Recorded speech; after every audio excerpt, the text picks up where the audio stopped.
Assalamualaikum warahmatullahi wabarakatuh. Selamat pagi semuanya. Bagaimana kabar kalian hari ini?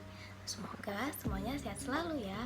Nah, pada kesempatan kali ini kita akan membahas tentang berkarya seni rupa 3 dimensi. Sebelum mulai pembelajaran, kita berdoa menurut keyakinan dan agama masing-masing ya. Berdoa dipersilakan. Berdoa selesai. Nah, tujuan pembelajaran pada hari ini adalah dapat memahami pengertian, konsep, dan macam-macam karya seni rupa 3 dimensi.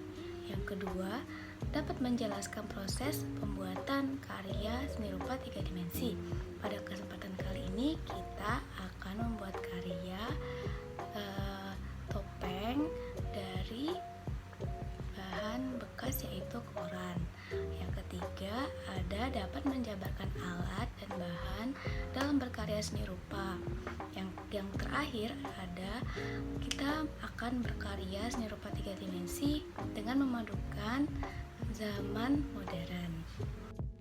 Kalian semua pasti sudah tidak asing lagi dengan karya seni rupa 3 dimensi. Kita dapat mengetahui seni rupa 3 dimensi dengan memahami konsep dasar, yaitu karya seni rupa 3 dimensi memiliki volume atau ruang. Berbeda dengan karya seni rupa 2 dimensi yang hanya memiliki panjang kali lebar. Yang kedua, seni rupa 3 dimensi ini memiliki 2 jenis karya, yaitu murni dan terapan. Dan karya seni rupa 3 dimensi tidak melulu dipajang di dinding. Dia bisa saja diletakkan di meja ataupun di tempat lainnya. Pengertian dari seni rupa 3 dimensi. Seni rupa 3 dimensi adalah karya seni yang memiliki dimensi panjang, lebar, dan tinggi, sehingga karya tersebut memiliki volume atau ruang. Itulah yang membedakan karya seni rupa 2 dimensi dan 3 dimensi. Contohnya ada patung, ada seni kriya, keramik, arsitektur, dan lain-lain. Nah, jenis karya seni rupa 3 dimensi ini tadi sudah dibedakan menjadi murni dan terapan. Yang pertama adalah murni. Murni ini dibuat bertujuan untuk dinikmati keindahannya saja. Jadi dia mengesampingkan fungsional dari karya tersebut. Misalnya seni patung atau benda hias. Jadi patung tersebut dibuat semata-mata hanya untuk keindahan saja, bukan untuk digunakan atau dipakai. Kebalikan dari jenis karya terapan. Karya ini dibuat dengan tujuan fungsional atau memenuhi kebutuhan. Nah, jadi karya ini malah menyampingkan keindahan, tapi tetap mempertimbangkan keindahan tersebut dengan kegunaan karya yang telah dibuat. Misalnya perabotan rumah tangga, kursi, meja, lemari, dan lain-lain. Terdapat beberapa macam teknik dalam berkarya seni rupa 3 dimensi. Yang pertama ada mozaik. Mozaik merupakan teknik menggabungkan potongan-potongan geometris sehingga membentuk suatu karya. Yang kedua ada teknik aplikasi. Teknik aplikasi ini biasanya dikaitkan dengan seni menjahit karena dilakukan dengan cara menempelkan potongan-potongan kain. Yang ketiga ada teknik cor.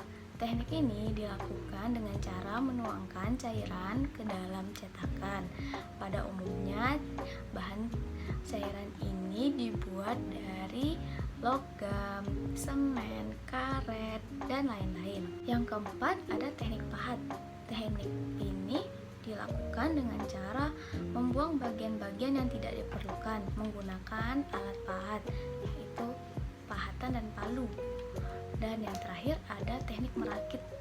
Teknik ini dilakukan dengan cara menyambungkan beberapa potongan bahan sehingga tercipta sebuah karya yang utuh.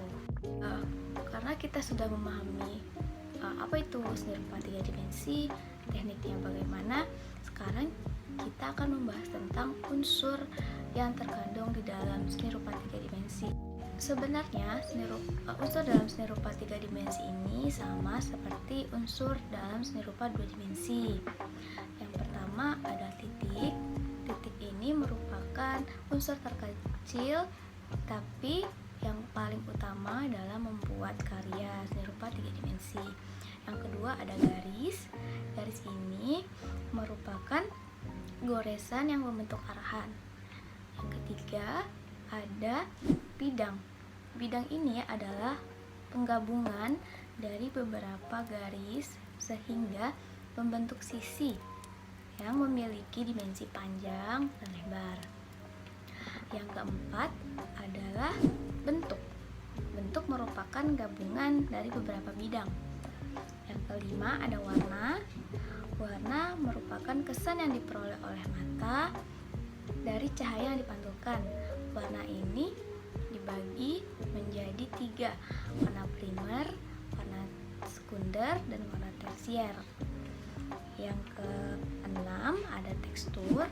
Tekstur merupakan sifat atau karakteristik suatu benda. Tekstur ini seperti kasar, halus, seperti itu. Namun tekstur dapat diciptakan dengan 2 macam, tekstur nyata atau tekstur semu atau tekstur buatan. Tekstur nyata itu seperti misalnya kita memegang pohon, meraba pohon. Pohon itu memiliki tekstur yang kasar.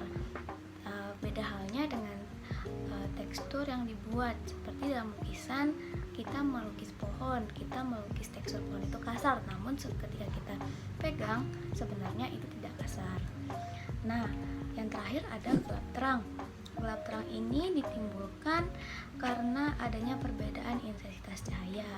Gelap terang ini juga membantu kita dalam berkarya seni rupa untuk menciptakan volume atau kesan 3 dimensi tersebut.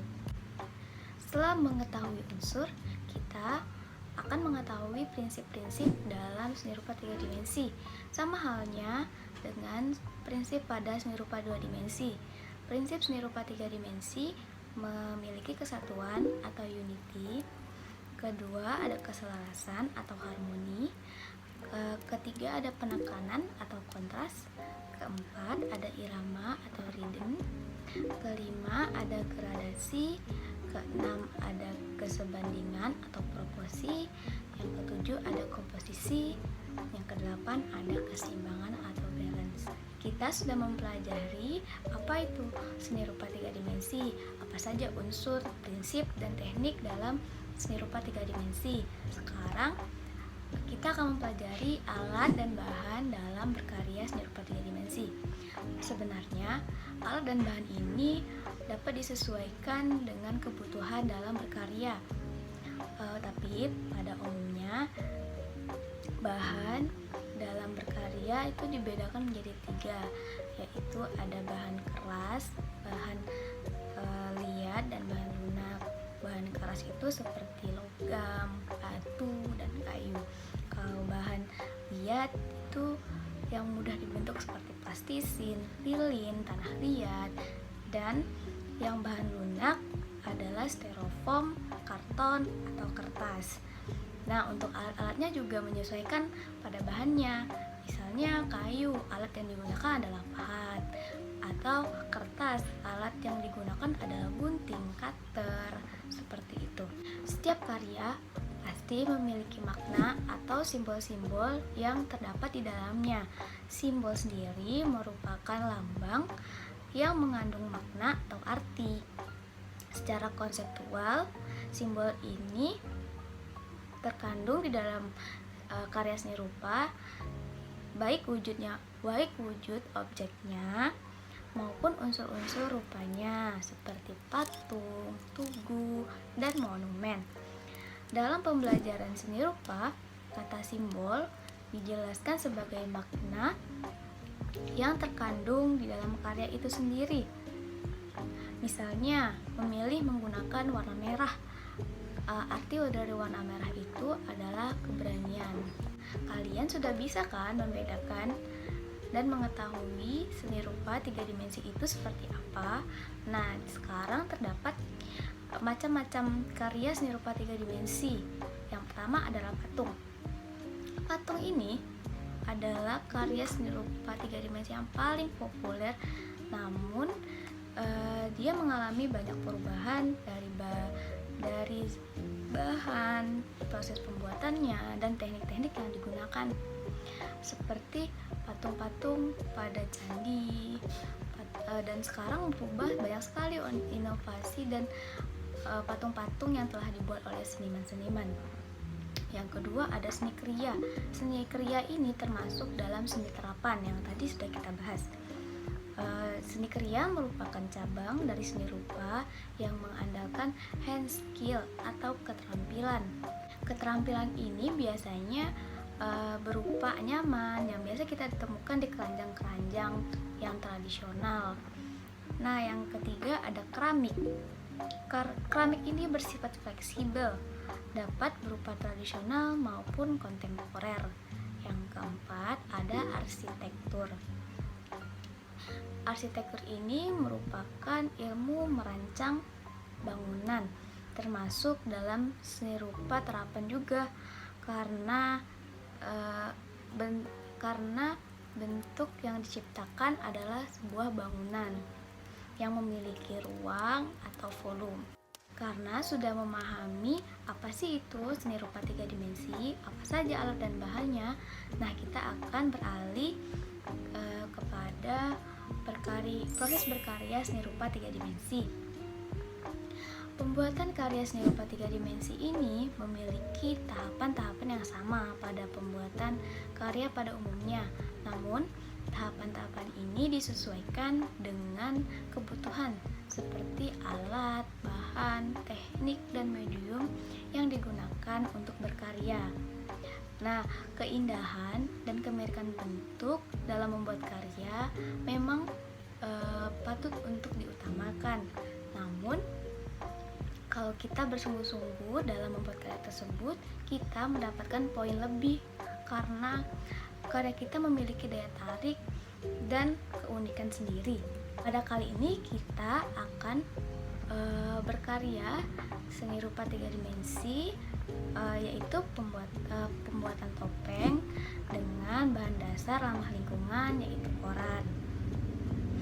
Kita yang pertama akan membuat rancangan atau sketch dasar untuk topeng. Sketch ini akan membantu kita mempermudah ketika akan proses pembentukan dan pewarnaan pada topeng. Bahan-bahan dan alat yang digunakan. Ada bahannya, ada kertas koran, lem fox, air, dempul, dan cat. Yang alatnya ada mangkuk, triplek, amplas, dan kuas.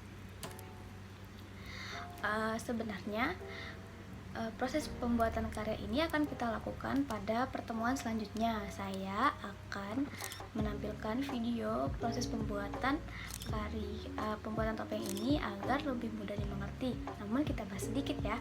Tahap pertama adalah pemilihan bahan pokok, yaitu kertas koran.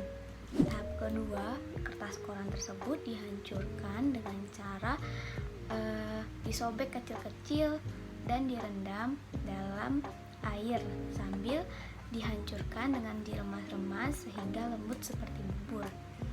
Tahap ketiga ada setelah menghancurkan, rendaman koran itu dicampur dengan lem fox agar ketika penempelan pada topeng topeng tersebut menjadi kuat dan padat. Tahap keempat ada siapkan alas atau triplek untuk topeng yang akan dibentuk. Letakkan mangkok yang sudah dilapisi dengan koran juga di atas triplek. Lapisan koran ini membantu agar si topeng tidak melekat pada triplek dan mangkuk. Setelah itu mangkuk dilapisi, dilumuri dengan adonan koran yang sudah tadi kita buat. Nah, setelah kita menempelkan adonan tadi di mangkuk sehingga membentuk wajah untuk lingkaran, tahap selanjutnya ialah pembentukan topeng sesuai dengan sketsa yang telah kita rencanakan, yang telah kita buat tadi. Kita dapat membentuk mata, hidung, membentuk mulut atau telinga sesuai dengan sketsa yang telah kita rancang. Setelah itu kita jemur di bawah sinar matahari. Biasanya memakan waktu 2-3 hari jika matahari terik, namun jika mendung dapat dibantu dengan kipas angin. Setelah topeng dijemur dan kering, tahap selanjutnya kita akan melepaskan topeng tersebut dari mangkuk dan melapisnya dengan dempul sehingga permukaan pada topeng itu rata.